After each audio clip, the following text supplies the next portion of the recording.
Hello friends, आप लोग कैसे हैं? आई होप आप लोग बहुत अच्छे होंगे। तो आज हम लोग पढ़ने वाले हैं क्लास 10th के एनसीईआरटी एग्जाम्पलर के। ये चैप्टर जो है केमिस्ट्री का है। चैप्टर नंबर 4, कार्बन एवं उसके यौगिक। तो चलिए इसका हम लोग टोटल एमसीक्यू करने वाले हैं। तो पहले हम लोग क्वेश्चन पे चलते हैं। पहला क्वेश्चन में बोला जा रहा है कि वायुमंडल में कार्बन निम्नलिखित में से किस रूप में रहता है? ऑप्शन ए में केवल कार्बन मोनोऑक्साइड के, ऑप्शन बी में अल्प मात्रा में कार्बन मोनोऑक्साइड तथा कार्बन डाइऑक्साइड, ऑप्शन सी में केवल कार्बन डाइऑक्साइड और ऑप्शन डी में कोयला। तो वायुमंडल में कार्बन जो है ऑप्शन बी में बोला जा रहा है कि अल्प मात्रा में कार्बन मोनोऑक्साइड तथा कार्बन डाइऑक्साइड, जो कि सही है। तो एक का ऑप्शन हम लोग का बी सही होगा। चलिए दूसरे नंबर क्वेश्चन पे हम लोग चलते हैं। दूसरा नंबर क्वेश्चन में बोला जा रहा है हम लोग का कि निम्नलिखित में से कौन से कथन सामान्यतः कार्बन यौगिक के लिए सही है? ऑप्शन ए में ए विद्युत के उत्तम चालक होते हैं, ऑप्शन बी में ए विद्युत के अल्प चालक होते हैं, ऑप्शन 3 में इसके अणुओं के मध्य प्रबल आकर्षण बल होते हैं, ऑप्शन 4 में इसके अणुओं के मध्य प्रबल आकर्षण बल नहीं होते हैं। तो कौन सा सही होगा? तो कार्बनिक यौगिक के जो है इसमें हम लोग का ऑप्शन में ओ ए में दिया है 1 तथा 3 सही होगा, ऑप्शन बी में 2 तथा 3 सही होगा, ऑप्शन सी में 1 तथा 4 सही होगा, ऑप्शन डी में 2 तथा 4 सही होगा। तो ऑप्शन ए में बोला ये विद्युत के उत्तम चालक है, जो कि गलती है। ऑप्शन 2 में बोला ये विद्युत के अल्प चालक होते हैं, जो कि सही है। बहुत नगण्य मात्रा में अल्प चालक होते हैं, एकदम ना के बराबर। ऑप्शन 3 में इसके अणुओं के मध्य प्रबल आकर्षण बल होता है, जो कि गलत है। आयनिक बॉन्ड के बीच प्रबल आकर्षण बल होता है, ना कि कार्बनिक के बीच। तो ऑप्शन 4 में इसके अणुओं के मध्य प्रबल आकर्षण बल नहीं होते, सही है। तो ऑप्शन बी, ऑप्शन 2 और 4 सही है। 2 और 4 हम लोग का किस में दिया गया है? 2 के डी में दिया गया है। तो हम लोग का आंसर 2 का डी, जो कि सही होगा। चलिए दोस्त, हम लोग तीसरे नंबर क्वेश्चन पे चलते हैं। तीसरा नंबर क्वेश्चन में बोला गया अमोनिया NH3 के एक अणु में होते हैं। ऑप्शन ए केवल एकल बंधन, ऑप्शन बी केवल द्विबंधन, ऑप्शन सी केवल त्रिबंधन, ऑप्शन डी दो दो द्विबंधन और एक त्रिबंधन। अमोनिया NH3, अमोनिया का जो होता है नाइट्रोजन का जो होता है हम लोग का 7, तो 2 और 5। पहला कक्षा में 2, दूसरा कक्षा में 5। तो हम लोग को इसको पूरा पूरा करने के लिए 3 इलेक्ट्रॉन की ज़रूरत होती है। तो 3 इलेक्ट्रॉन जो है ऐसे अमोनिया 1 2 और 3, इधर 1 2 और NH के नाइट्रोजन जो है ये 3 इलेक्ट्रॉन जो है हाइड्रोजन से प्राप्त करता है, जो एकल बंधन से प्राप्त करता है। इस तरह इसका होता है। एक इलेक्ट्रॉन से इससे साझा, इधर से साझा करता है, फिर इधर से साझा करता है, ये इधर ऐसे, और इधर ये हाइड्रोजन इस तरह से ये साझा करता है। तो नाइट्रोजन को 3 इलेक्ट्रॉन प्राप्त हो जाता है और हाइड्रोजन को भी दो इलेक्ट्रॉन प्राप्त होता है, जो कि अपना अस्थायित्व प्राप्त कर लेता है। और यह एकल बंधन के द्वारा हो पाता है। ये तीनों अपना एकल बंधन के द्वारा हो पाता है। तो इस तरह NH3 एकल बंधन के साथ जुड़े होते हैं, ना कि द्विबंधन। द्विबंधन यानी कहना चाहता है इस तरह से, और त्रिबंधन होता है इस तरह से। इस तरह से नहीं बॉन्ड बनाता है। तो ऑप्शन 3 का 1 जो कि सही है, एकल बंधन द्वारा 3 का 1। तो चलिए दोस्त, हम लोग चौथे नंबर क्वेश्चन पे चलते हैं।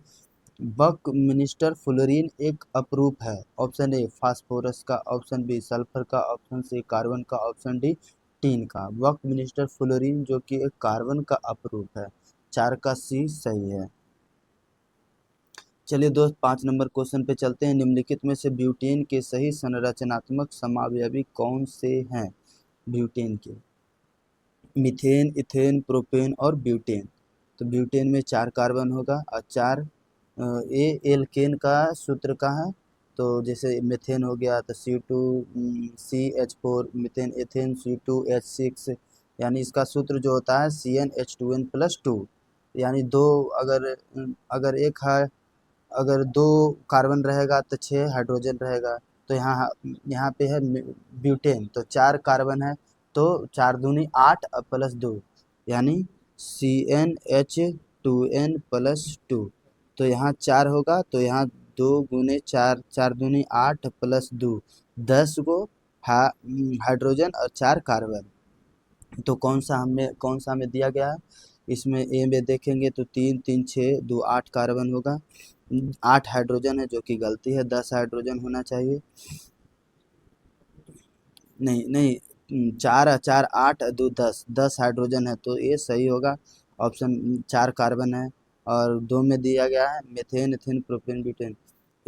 कार्बन इसमें 1 2, हाइड्रोजन इसमें 1 2 3 4 5 6 7 8 9, यहाँ पे 3 3 6 3 9, फिर से गिनते हैं इसको, 1 2 3 4 5 6 7 8 9 10, 10 है तो ए भी सही होगा, 2 नंबर भी सही होगा, और 3 नंबर में 1 2 3 4 5 6 7 8, जो कि एक गलती हो जाएगा, और 4 नंबर में 1 2 3 4 5 6 7 6, नीचे में 2 गो है 7 और 8, तो ये भी गलत हो जाएगा। तो हम लोग का कौन सा सही होगा, ऑप्शन ऑप्शन ए और 2। ऑप्शन ए और 2 कौन सा में दिया गया है, ऑप्शन ए में दिया गया 1 तथा 3, ऑप्शन बी में दिया गया 2 तथा 4, ऑप्शन सी में दिया गया 1 तथा 2, ऑप्शन डी में दिया गया 3 तथा 4। तो हम लोग का 1 तथा 2 सही होगा, ऑप्शन 3, 5 का 3 जो कि सही है, 1 तथा 2 सही होगा। 6 में CH3, 6 नंबर क्वेश्चन में CH3 -CH2 -OH, एक क्षारीय KMnO4 प्लस उष्मा, तो CH3 -COOH उपरोक्त अभिक्रिया में क्षारीय KMnO पोटेशियम परमैंगनेट है, ये किस रूप में कार्य करता है। तो KMnO4 ऑप्शन ए में उपचायक के रूप में, ऑप्शन बी ऑक्सीकारक के रूप में, ऑप्शन सी उत्प्रेरक के रूप में, ऑप्शन डी निर्जलीकरण के रूप में। तो 6 का ऑप्शन बी जो ऑक्सीकारक के रूप में कार्य करता है। यहाँ देख सकते हैं इसमें एक OH है और यहाँ COOH ऑक्सीजन जोड़ा है, यानी अपने से ऑक्सीजन हटा करके इस अभिक्रिया में ऑक्सीजन का वृद्धि किया है, तो ये ऑक्सीकारक के रूप में काम किया। जो ऑक्सीजन त्याग कर दूसरे में ऑक्सीजन को जोड़ता है उसे ऑक्सीकारक, और जो अपने में ऑक्सीजन जोड़ता है उसमें ऑक्सीकरण होता है। तो ये ऑक्सीकारक के रूप में कार्य कर रहा है, अपने से ऑक्सीजन त्याग कर रहा है और दूसरा में ऑक्सीजन जोड़ रहा है। तो हम लोग का 6 का बी जो कि सही होगा, 6 का बी ऑक्सीकारक के रूप में कार्य कर रहा है।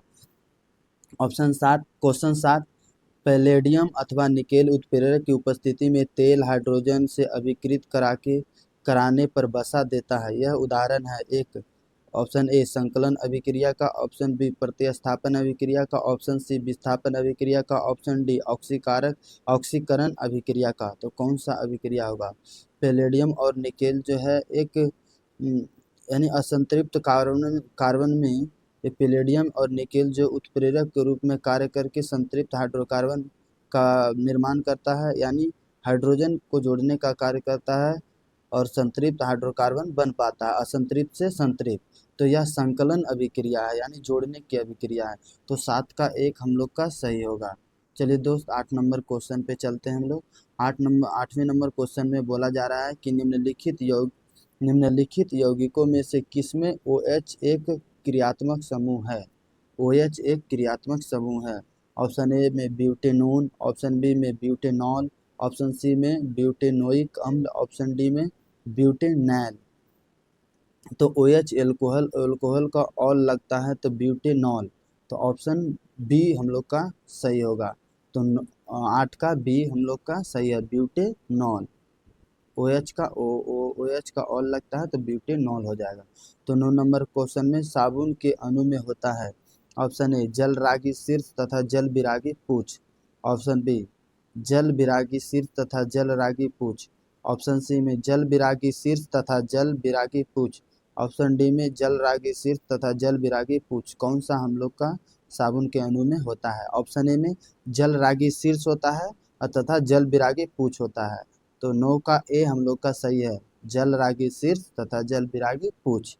9 का ए सही होगा। 10 नंबर क्वेश्चन पे हम लोग चलते हैं। 10 नंबर क्वेश्चन पे नाइट्रोजन के इलेक्ट्रॉन बिंदु सूत्र का निम्नलिखित में से सही प्रदर्शन कौन सा है? नाइट्रोजन का जो है 7 होता है परमाणु संख्या। तो देखिए 2 और 5 पहले बाह्यतम कक्षा पहले में 2 और बाह्यतम कक्षा में 5। तो इसको अस्थायित्व प्राप्त करने के लिए 3 इलेक्ट्रॉन की आवश्यकता है। तो इसमें देखते हैं कि कौन सा ऑप्शन सही होगा। ऑप्शन ए में दिया गया है, इसमें कितने इलेक्ट्रॉन से साझा कर रहा है? 2 इलेक्ट्रॉन से।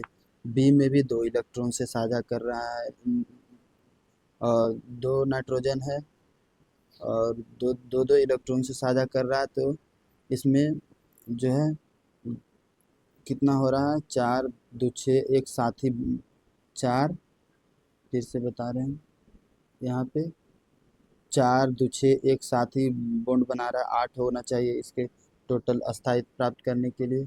ऑप्शन 3 में भी यहाँ पे देख सकते हैं 3 3 2 5 2 7 बना रहा है। ऑप्शन डी जो कि सही है, 3 3 6 और 2 8 इधर से और इधर से भी 3 3 6 2 8। तो हम लोग का 10 का डी जो कि सही है, 10 का डी। 11 में एथाइन का रासायनिक सूत्र कौन सा है? Methane ethane. एथाइन का सूत्र होता है C2H2। तो C2 में C डबल बॉन्ड बनाता है, ट्रिपल बॉन्ड बनाता है C, और इधर H और H इसका सूत्र ही होता है CnH2n-2। तो यहाँ 2 रखेंगे तो C2 और H के पास 2 दूनी 4 हो जाएगा, 4 में से 2 जाएगा तो 2 C2H2। तो हम लोग का कौन सा सही होगा? ऑप्शन ए जो कि हम लोग का सही है, ऑप्शन ए। फिगर में देख सकते हैं इसका एक ही ऑप्शन सही होगा, C2 यानी कार्बन। यहाँ ये कार्बन, एक कार्बन इसके साथ बॉन्ड बना रहा है, एक कार्बन इसके साथ। तो हम लोग का C2H2 सही होगा 11 के ए। तो चलिए 12 नंबर क्वेश्चन पे चलते हैं। निम्नलिखित में से असंतृप्त यौगिक को पहचानिए। Option A propane, option B propene, option 3 propyne, option 4 chloropropane. तो कौन सा होगा हम लोग का असंतृप्त यौगिक का सूत्र ही होता है CnH2n। ये और यानी एल्कीन और एल्काइन असंतृप्त यौगिक बनाता है। तो CnH2n और CnH2n-2 और CnH2n+2 जो सूत्र है alkane, alkane, methane, ethane, propane, butane, ये सब संतृप्त हाइड्रोकार्बन है। तो असंतृप्त यौगिक कौन है? ऑप्शन ए में प्रोपेन। ऑप्शन ए में प्रोपेन दिया गया जो कि एक तो संतृप्त है, प्रोपीन जो कि असंतृप्त है, और प्रोपाइन। तो प्रोपीन और प्रोपाइन इसमें डबल बॉन्ड है, प्रोपीन में डबल बॉन्ड और प्रोपाइन में यानी एल्काइन में ट्रिपल बॉन्ड होता है कार्बन कार्बन के बीच, और प्रोपीन में डबल बॉन्ड होता है कार्बन कार्बन के बीच, और प्रोपेन में सिंगल बॉन्ड होता है। तो 2 और 3 हम लोग का जो है असंतृप्त यौगिक है। और तो क्लोरोप्रोपेन में क्लोरो जुट गया है, तो क्लोरोप्रोपेन जो कि एक एल्केन का ही यौगिक है। तो हम लोग का 2 और 3 जो कि सही होगा। 2 और 3 कौन सा ऑप्शन में दिया गया है? ऑप्शन ए में दिया गया 1 तथा 2, ऑप्शन बी में 2 तथा 4, ऑप्शन सी में 3 तथा 4, ऑप्शन डी में 2 तथा 3। तो 12 का हम लोग का कौन सा सही होगा? 2 तथा 3। चलिए दोस्त इस 13वें नंबर क्वेश्चन पे चलते हैं। क्लोरीन संतृप्त हाइड्रोकार्बन से अभिक्रिया करती है। ऑप्शन ए सूर्य के प्रकाश की अनुपस्थिति में, ऑप्शन बी सूर्य के प्रकाश की उपस्थिति में, ऑप्शन सी जल की उपस्थिति में, ऑप्शन डी हाइड्रोक्लोरिक अम्ल की उपस्थिति में। क्वेश्चन में बोला जा रहा है क्लोरीन संतृप्त हाइड्रोकार्बन से अभिक्रिया करती है, सूर्य के प्रकाश की उपस्थिति में अभिक्रिया करती है। तो 13 का बी हम लोग का सही हो जाएगा। चलिए दोस्त 14 नंबर क्वेश्चन पे हम लोग चलते हैं। 14 नंबर क्वेश्चन पे बोला जा रहा है कि साबुन के मिसेल में साबुन का आयनिक सिरा गुच्छ की तरफ तथा कार्बनिक श्रृंखला गुच्छ के अंदर होती है। ऑप्शन बी में साबुन का आयनिक सिरा गुच्छ के अंदर तथा कार्बनिक श्रृंखला गुच्छ के बाहर होती है। ऑप्शन सी में आयनिक सिरा तथा कार्बनिक श्रृंखला दोनों गुच्छ के अंदर होते हैं। ऑप्शन डी में आयनिक सिरा तथा कार्बन श्रृंखला दोनों गुच्छ के बाहर होते हैं। तो कौन सा सही होगा हम लोग का 14 का ए जो है बोला जा रहा है कि साबुन का आयनिक सिरा गुच्छ की सतह पर तथा कार्बनिक श्रृंखला गुच्छ के अंदर होती है, जो कि सही है। तो 14 का हम लोग का ए जो कि सही है ऑप्शन है।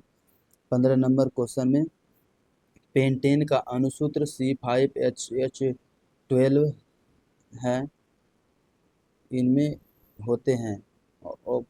ऑप्शन ए 5 सहसंयोजक बंधन, ऑप्शन बी 12 सहसंयोजक बंधन, ऑप्शन सी 16 सहसंयोजक बंधन, ऑप्शन डी 17 सहसंयोजक बंधन।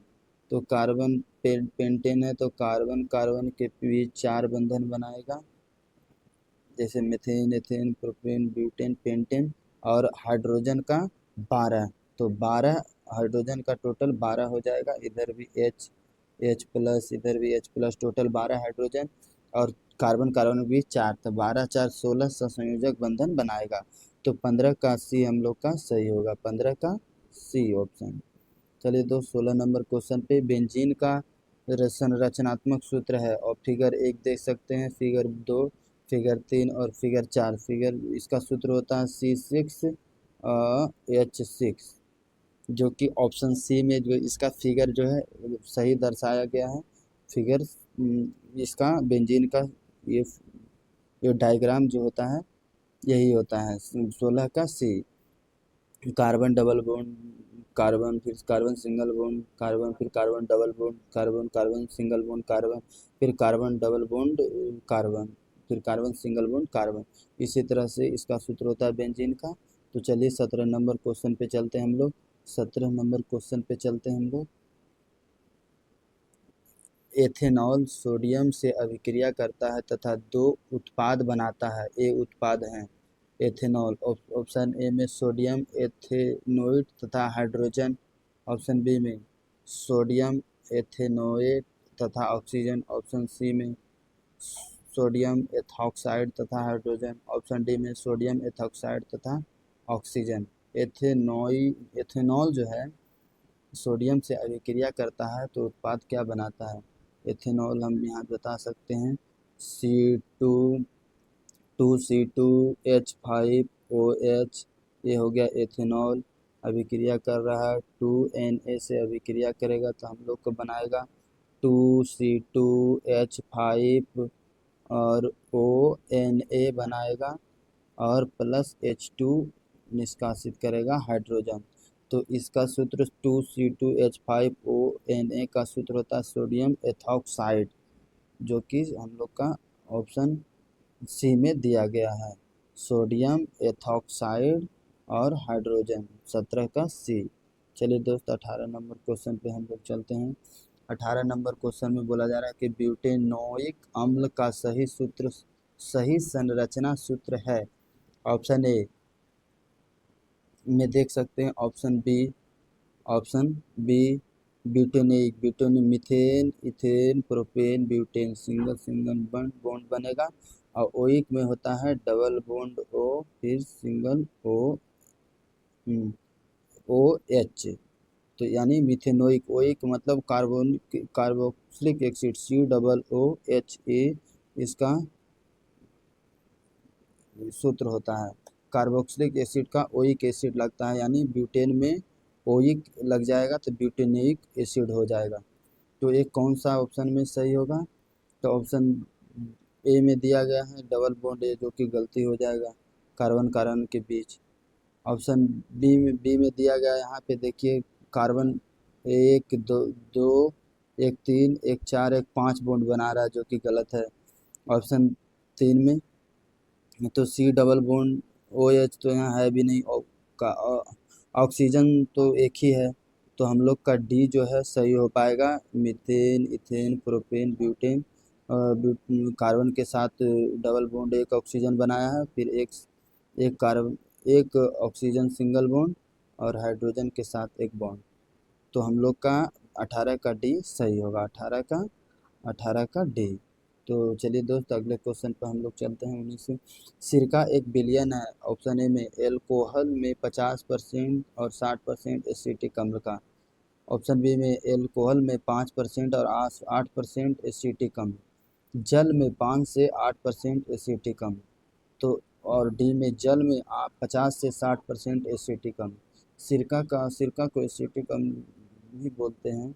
तो जल में जो अगर 5 से 8% एसिटिक अम्ल बना देंगे तो सिरका एक बिलियन हो जाएगा, सिरका का 1 बिलियन हो जाएगा। तो 19 के सी जो कि हम लोग का सही है। जल में 5 से 8% एसिटिक अम्ल होता है, सिरका का बिलियन। तो 20 नंबर क्वेश्चन पे हम लोग चलते हैं। कार्बोक्सिलिक अम्लों की तुलना में खनिज अम्ल प्रबल होते हैं क्योंकि। ऑप्शन ए खनिज अम्ल पूर्णतः आयनित होते हैं। ऑप्शन बी कार्बोक्सिलिक अम्ल पूर्णतः आयनित होते हैं। ऑप्शन 3 में खनिज अम्ल आंशिक आयनित होते हैं। ऑप्शन 4 में कार्बोक्सिलिक अम्ल आंशिक आयनित होते हैं। कौन कौन सा सही होगा? ऑप्शन ए में 1 तथा 4 सही होगा। ऑप्शन बी में 2 तथा 3 सही होगा। ऑप्शन सी में 1 तथा 2 सही होगा। ऑप्शन डी में 3 तथा 4 सही होगा। तो यहाँ ऑप्शन ए में बोला जा रहा है कि खनिज अम्ल पूर्णतः आयनित होते हैं। खनिज अम्ल में हो जाता है हम लोग का HCl, H2SO4 जो कि एक पूर्णतः आयनित होता है जल में। और कार्बोक्सिलिक अम्ल जो है इसमें कार्बन की उपस्थिति होती है, जैसे C डबल बॉन्ड OH, ये सब कार्बोक्सिलिक अम्ल हो गया जो कि कम आयनित होता है। तो ऑप्शन 1 में बोला गया है कि खनिज अम्ल पूर्णतः आयनित होते हैं जो कि सही है। और 4 में कार्बोनिक अम्ल आंशिक आयनित होते हैं जो कि सही है। 1 और 4, तो 20 का हम लोग का जो है 1 और 4, 20 का ए सही होगा। 20 का ए, 20 का आंसर 1 सही होगा, 1 और 4, क्योंकि कार्बोक्सिलिक अम्ल जो है आंशिक आयनित होते हैं।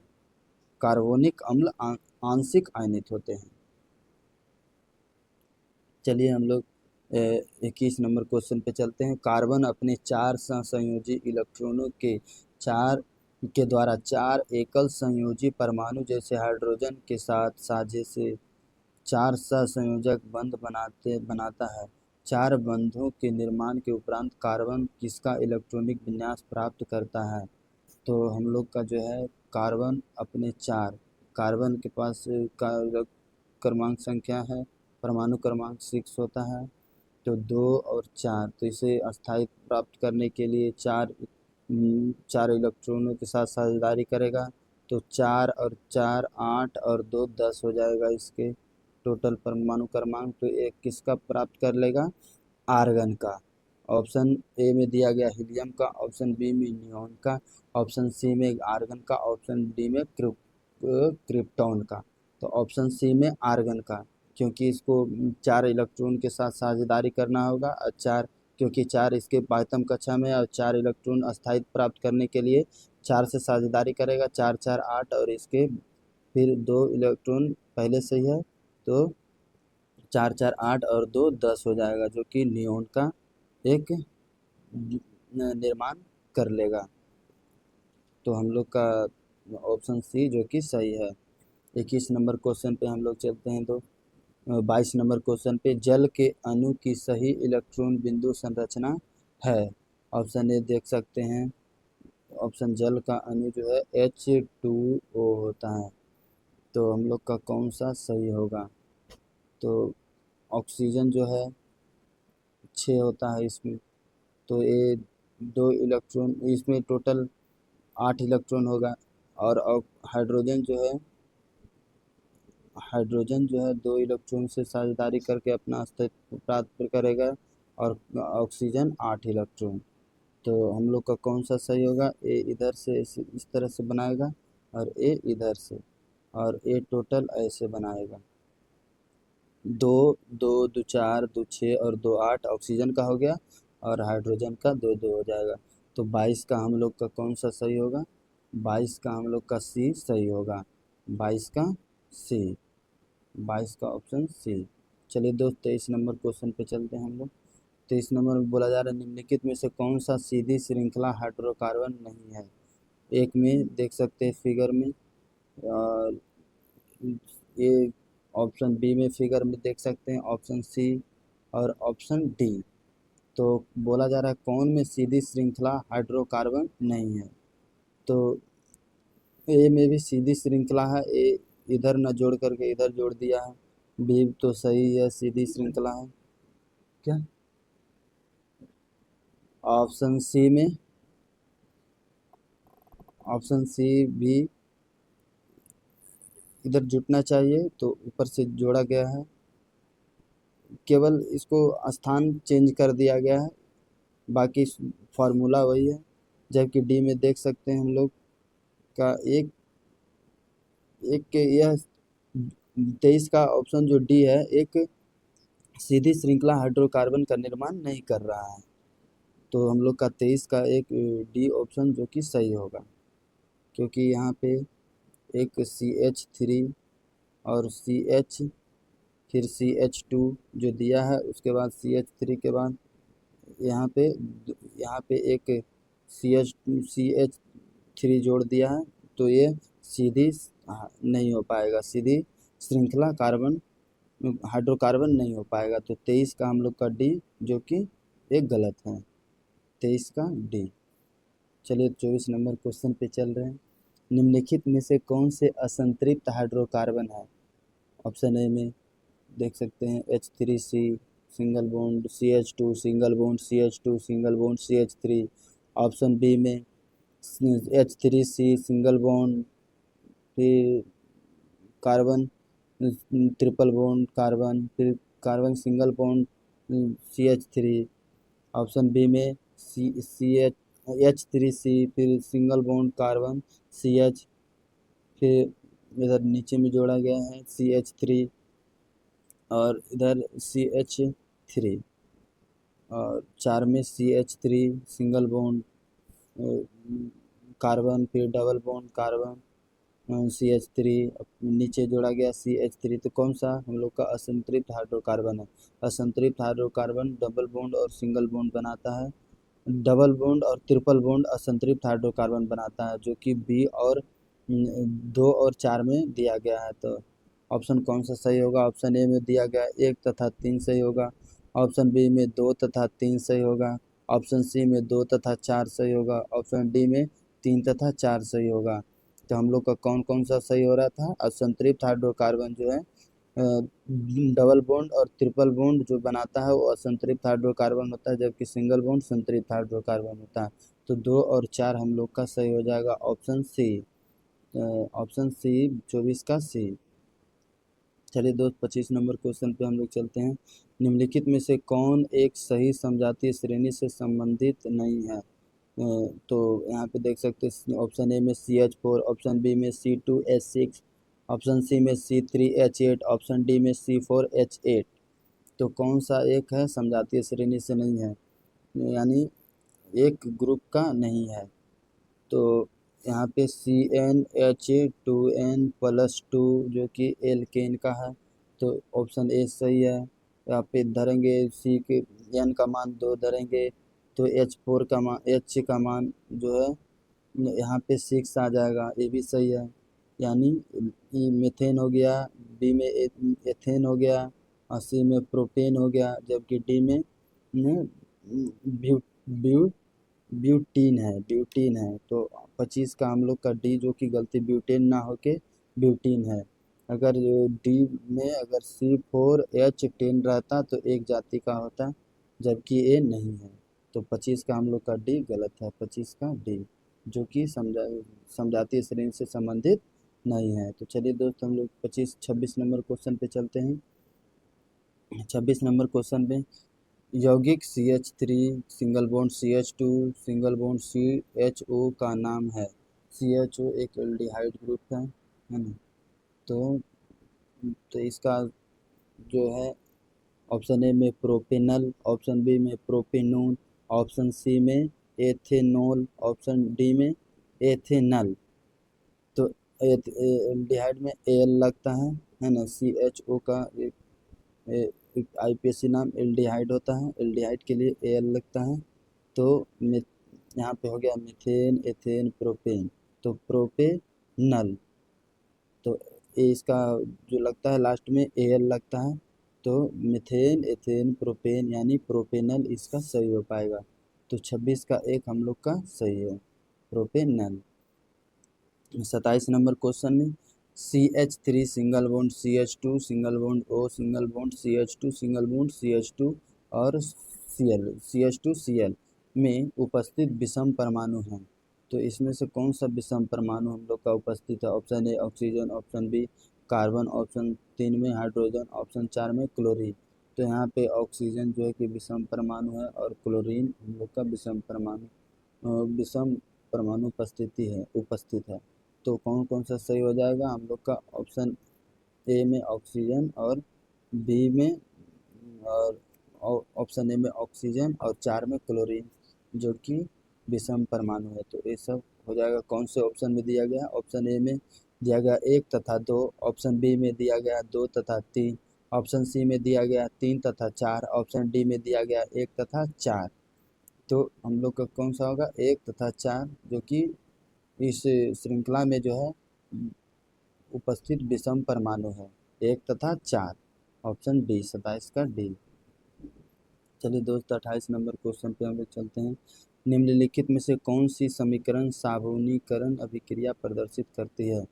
ऑप्शन ए में CH3C double bond O Na plus NaOH यानी सोडियम हाइड्रोक्साइड। तो ये जो कैल्शियम ऑक्साइड से उपस्थिति में CH4 प्लस Na2CO3, और बी में दिया गया CH3C double bond OH plus C2H5OH H2SO4 की उपस्थिति में CH3C double bond O C2H5 plus H2O। Option C में 2CH3C double bond OH plus 2Na जो अभिक्रिया के फलस्वरूप 2CH3C double bond Na plus H2। Option D में CH3C double bond C2H5 plus NaOH और उस अभिक्रिया के फलस्वरूप CH3C double bond Na plus C2H5OH। तो कौन सा है जो कि साबुनीकरण अभिक्रिया प्रदर्शित कर रहा है? तो हम लोग का ऑप्शन डी जो कि है एक सही है, CH3C double bond C2H5 plus NaOH साबुनीकरण अभिक्रिया में सोडियम हाइड्रोक्साइड तो उपस्थित रहता ही रहता है और ये मिलकर बनाता है CH3C डबल बॉन्ड ONa जो एक साबुनीकरण का सूत्र है ए, प्लस C2 प्लस C2H5OH, ये एल्कोहल, इथेनॉल। तो हम लोग इसका 28 का डी सही होगा। तो 29 नंबर क्वेश्चन पे हम लोग चलते हैं। 29 नंबर क्वेश्चन में बोला जा रहा है कि एल्काइन समजातीय श्रेणी का प्रथम सदस्य है। एल्काइन का ऑप्शन ए में एथाइन, ऑप्शन बी में एथीन, ऑप्शन सी में प्रोपीन, ऑप्शन डी में मेथेन। तो एल्काइन का सूत्र होता है CnH2n-2। तो ये जो है एथाइन C2H2। तो हम लोग का ऑप्शन ए एल्काइन का समजातीय श्रेणी का प्रथम सदस्य एथाइन होता है, सब प्रथम सदस्य एथाइन होता है जो कि ऑप्शन ए में दिया गया। तो 29 का ए जो कि सही है। तो ठीक है दोस्तों, अगर क्वेश्चन अच्छा लगा हो तो लाइक, शेयर और सब्सक्राइब करें। और हम लोग अगले इसका एक 5वां चैप्टर है तो केमिस्ट्री का साइंस का एग्जाम्पलर का क्लास 10th का, तो उसको हम अगले वीडियो में पढ़ाएंगे। तब तक के लिए धन्यवाद, थैंक यू।